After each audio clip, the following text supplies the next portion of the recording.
Bonjour à toutes et à tous, je suis ravie de vous retrouver pour une nouvelle semaine d'actualité juridique préparée par la rédaction du groupe Revue Fiduciaire. À la une de ce lundi 19 septembre, baisse d'impôts pour les particuliers et les entreprises, travailleurs détachés et virements bancaires.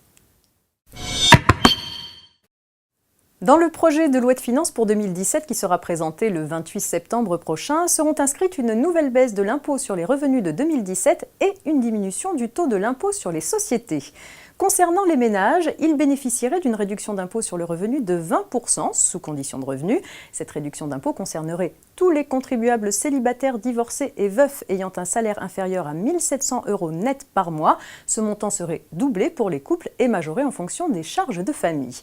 Par ailleurs, l'avantage fiscal pour les dépenses d'un emploi à domicile exposé à compter de 2017 serait transformé en un crédit d'impôt pour l'ensemble des ménages, y compris les retraités et les personnes handicapées. Quant aux entreprises, le taux de l'impôt sur les sociétés sera progressivement abaissé à 28% pour l'ensemble des entreprises d'ici 2020, en commençant par les petites et moyennes entreprises, et le taux du crédit d'impôt pour la compétitivité et l'emploi passerait de 6 à 7% en 2017. Travailleurs détachés à présent, et cette nouvelle, les entreprises établies hors de France qui détachent temporairement un ou plusieurs de leurs salariés pour effectuer des prestations de services sur le territoire français doivent adresser à l'inspection du travail préalablement au détachement une déclaration ou une attestation pour les entreprises des transports routiers, ferroviaires et fluviales détachant des salariés roulants ou navigants. Cette déclaration ou attestation préalable au détachement contient des informations personnelles sur les salariés détachés. À partir du 1er octobre 2016, les employeurs devront transmettre leur déclaration préalable au détachement par voie dématérialisée en utilisant le téléservice internet SIPSI pour Système d'information sur les prestations de services internationales.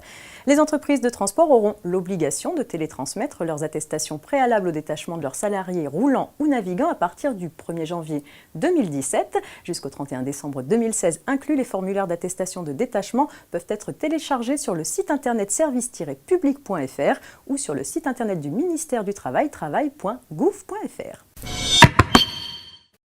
On termine avec une petite histoire de virement bancaire. Une banque a effectué plusieurs virements représentant une somme importante du compte personnel d'un gérant vers celui de la société de construction qu'il dirige. Ces virements ont été réalisés sans ordre écrit du gérant.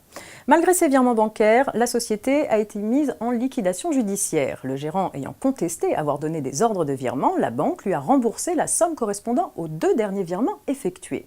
Mais le gérant a assigné la banque pour obtenir le remboursement de la totalité des autres virements qui ont été réalisés sans ses instructions. En appel, le gérant obtient satisfaction. Les juges ont estimé que le silence du gérant ne vaut pas consentement et qu'il n'existe aucune convention entre la banque et son client faisant présumer l'existence d'un ordre verbal de sa part. Mais la Cour de cassation censure cette décision car le gérant n'a formulé aucune réserve après avoir reçu les relevés de compte mentionnant les virements. Ces virements sont présumés avoir été opérés avec son accord. C'est la fin de ce JT, je vous souhaite un très bon début de semaine à tous et à demain. Thank you.